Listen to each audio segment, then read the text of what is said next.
ప్రతి నెల 1వ తేదీ కల్లా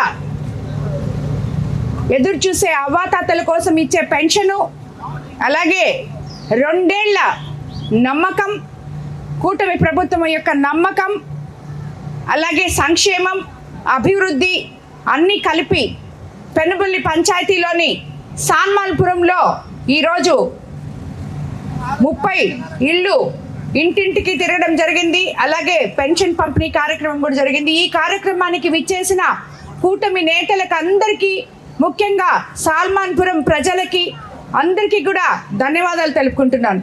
ఈరోజు మనం ఈ సాల్మాన్పురంకి ఎలక్షన్ అయిన తర్వాత పెనుబల్లికి వెళ్ళాం, కానీ ఈ సాల్మాన్పురం ఉన్న ఏరియాకి ఇదే మొట్టమొదటిసారి నేను రావడం.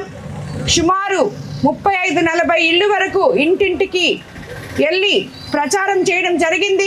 తెలుగుదేశం ప్రభుత్వం ఎలా ఉంది, మీకు సంక్షేమం అభివృద్ధి ఎలా చేస్తున్నాము అని అడగడం జరిగింది.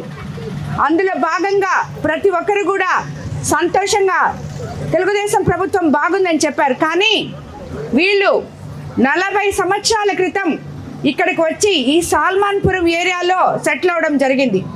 అప్పటి నుంచి కూడా వీళ్ళ పొలాలు సాదా బైనామా కింద ఉన్నవి. 40 ఏళ్ళయి వీళ్ళు ఇక్కడికి వస్తే 40 ఏళ్ళ నుంచి ఇక్కడున్న ఈ రైతులు అందరూ ఎకరా, 2 ఎకరాలు, 3 ఎకరాలు ఎంతున్నా వాళ్ళందరికీ కూడా ఇదే ప్రాబ్లం ఉంది. ఇప్పుడు నేను ఏ ఇంటికి వెళ్ళినా ప్రతి రైతు ఇదే ప్రాబ్లం చెప్పాడు. ఇది ఇంతకు ముందే మన తెలుగుదేశం నాయకులు సాల్మాన్పురం నుంచి నాకు తీసుకొచ్చి ఇచ్చినప్పుడు మన ముఖ్యమంత్రి సీఎం చంద్రబాబు నాయుడు గారి దృష్టికి తీసుకెళ్లాను. అప్పుడు దానికి ఒక జీవో కూడా ఇచ్చున్నారు. ఇప్పుడు 1 బిల్ చేయాలి, అవి దానికి ఆల్రెడీ జీవో ఇచ్చున్నారు, అది ప్రాసెస్లో ఉంది. కాబట్టి ప్రతి ఒక్కరికి త్వరలో ప్రాసెస్ చేసి దాన్ని మీకు అందరికీ ఏదైతే 40 ఏళ్ళ నుంచి మీరు ఇబ్బంది పడుతున్నారో ఆ ఇబ్బంది లేకుండా చూస్తానని చెప్పి ముఖ్యమంత్రి చంద్రబాబు నాయుడు గారితో మాట్లాడి మీకు అందరికీ తెలియజేసుకుంటున్నాను. ఆల్రెడీ చెప్తాం, ఆల్రెడీ జీవో ఇచ్చారు, ఆ ప్రాసెస్ కూడా తొందరగా అయ్యి మీకు 1 బిల్ వచ్చేటట్టు చేస్తానని చెప్పి మీకు అందరికీ నేను తెలియజేసుకుంటున్నాను. అలాగే ఇదే సాల్మాన్పురానికి 44 సంవత్సరాల నుంచి శ్మశానం లేదు. వీళ్ళు నా దగ్గరకు వచ్చి అడిగినప్పుడు మన సిఎస్ఆర్ ఫండ్స్ నుంచి, ఫౌండేషన్ నుంచి దానికి 10 లక్షలు ఇవ్వడం జరిగింది. ఇప్పుడు ఆ 10 లక్షలు కూడా సరిపోదమ్మా, ఇంకొక 7 లక్షలు కావాలంటున్నారు. అది కూడా ఎంపీ గారితో మాట్లాడి సిఎస్ఆర్ ఫండ్స్ కింద తప్పకుండా ఇన్ని సంవత్సరాల నుంచి మీరు ఇబ్బంది పడుతున్న శ్మశానం గురించి తప్పకుండా పూర్తి చేస్తానని చెప్పి మీకు తెలియజేసుకున్నాను. అలాగే సాల్మాన్పురం అమ్మవారికి దగ్గరికి వెళ్ళే ఆ సీసీ రోడ్డు ఒకటి అడిగారు, అది ఒక 5 లక్షల్లో అది కూడా శాంక్షన్ చేయించి ఇమీడియట్గా రోడ్ వేయిస్తామని కూడా మీకు తెలియజేసుకుంటున్నాం. అలాగే ఆల్రెడీ 20 లక్షల రూపాయలతో డ్రైనేజ్ కూడా ఇక్కడ పెట్టడం జరిగింది. ఎందుకంటే ఈ పెనుబల్లి పంచాయతీకి తీసుకుంటే మనం ఇప్పటి వరకు ఇరిగేషన్ శాఖలో 76,64,000 ఇవ్వడం జరిగింది. 8,50,50,000తో పెనుబల్లి సాగునీటి కాలువలు పునరుద్ధరణ, 10,90,000తో సదరన్ ఛానల్, 4,94,000తో కేటీఎస్ ఛానల్ బండ్ బలోపేతం, 9,60,000తో సాల్మాన్పురం కొండాయిగుంట కొలవ వైపు కల్వర్ట్ పునర్నిర్మాణం, 8,50,000తో కాలువ గోడలకు మరమ్మతులు చేయడం జరిగింది. అలాగే 10 లక్షలతో సదరన్ ఛానల్, 4,90,000తో కేటీఎస్ ఛానల్, 5 లక్షలతో పెనుబల్లి దొరువు కాలువ, 4,50,000తో పెనుబల్లి ఛానల్కి మరమ్మతులు, 9,75,000తో సదరన్ ఛానల్ పై కల్వర్ట్ మరమ్మతులు. అంటే సుమారు ఇరిగేషన్ శాఖలో పెనుబల్లి పంచాయతీకి 76,64,000 మనం ఖర్చు పెట్టాం. అలాగే పంచాయతీ రాజ్లో 59,80,000 ఖర్చు పెట్టాం.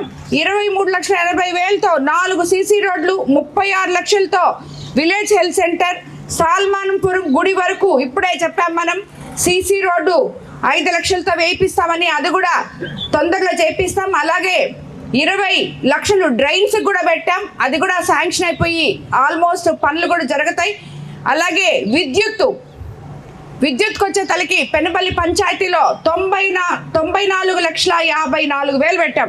65,04,000తో 109 ఇళ్లకు ఉచిత సోలార్ రూఫ్ టాప్ కనెక్షన్ ఇవ్వడం జరిగింది. 14 లక్షలతో 1 ఫేజ్ ఇంప్రూవ్మెంట్ డిటిఆర్లు పెట్టాం.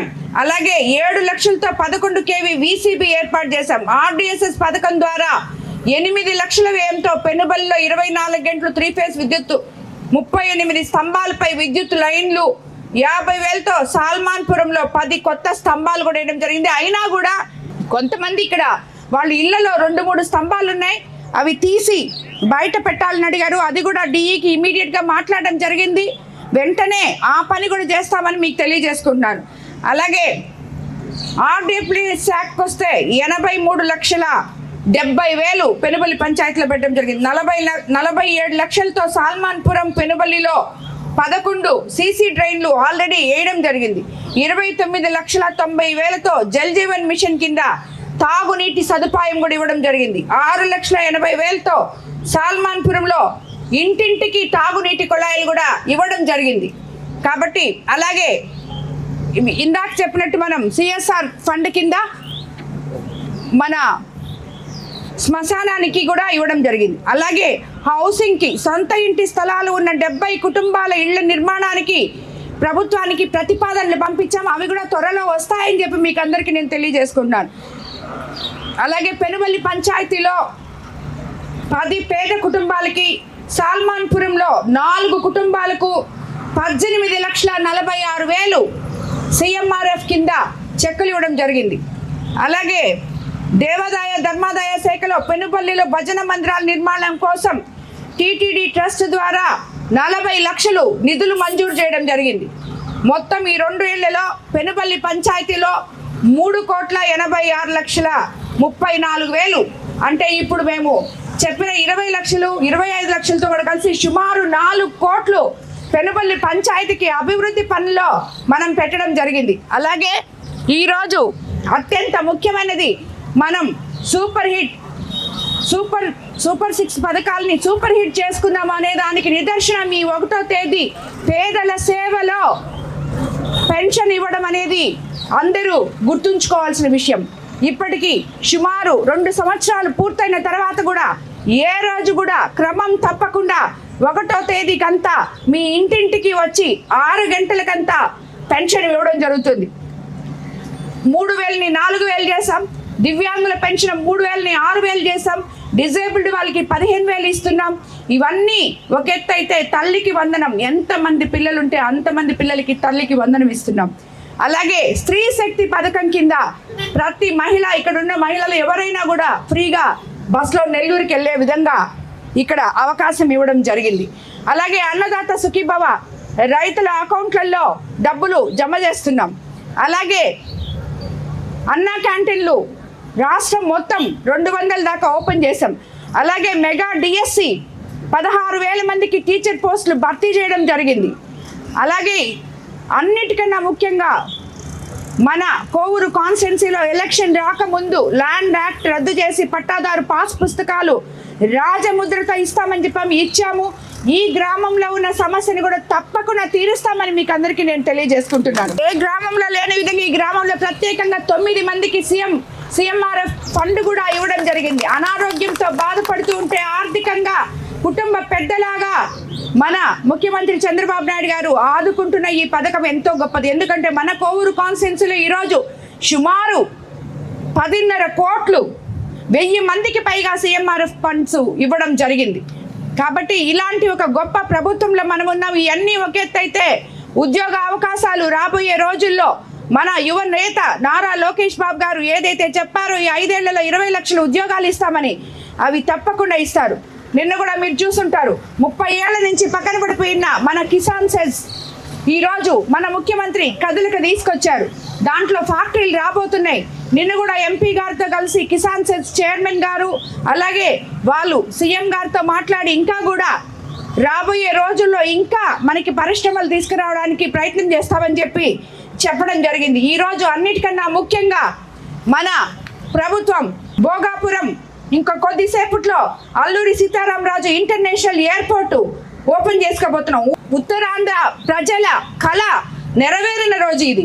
అధికారంలోకి వచ్చిన 2 ఏళ్లలోనే సీఎం చంద్రబాబు గారు ఎయిర్పోర్ట్ పూర్తి చేశారు. సుమారు 4,750 కోట్ల వ్యయంతో నిర్మాణం జరిగింది. సుమారు 2,203 ఎకరాల విస్తీర్ణంలో ఈ ఎయిర్పోర్ట్ వచ్చింది.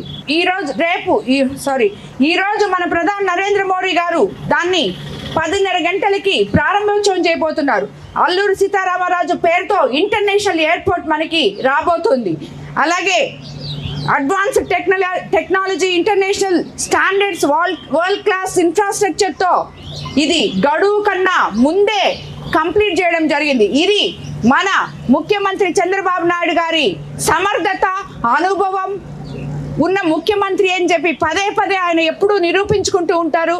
మనం ఏది కూడా పూర్తి చేసి ప్రజలకి అంకితం చేసిన రోజే అది మనం నెరవేర్చినట్టు ప్రజల కళ అని చెప్పి భావించే ఏకైక ముఖ్యమంత్రి చంద్రబాబు నాయుడు గారని మీకు నేను తెలియజేసుకుంటున్నాను. అలాగే ఈరోజు ఇవన్నీ చేసుకుంటూ పోతుంటే రాబోయే రోజుల్లో మన యువతకి బంగారు భవిష్యత్తు కల్పించే విధంగా, ఉద్యోగాలు కల్పించే విధంగా మన ప్రభుత్వం ముందుకి అడుగులు వేస్తుంది అని ప్రతి ఒక్కరూ కూడా నమ్మాలని చెప్పి, అదే ఈ 2 ఏళ్ల మన నమ్మకం. ఒకవైపు సంక్షేమం, మరోవైపు అభివృద్ధి అన్నీ కలిపిన ప్రభుత్వం. అలాగే ఈ కార్యక్రమాన్ని ఇంత చక్కగా చేసిన సాల్మాన్పురం పెద్దలకందరికీ కూడా, గ్రామ ప్రజలకు అందరికీ కూడా, ఇక్కడికి వచ్చిన కూటమి నేతలకు అందరికీ ధన్యవాదాలు తెలుపుకుంటున్నాను.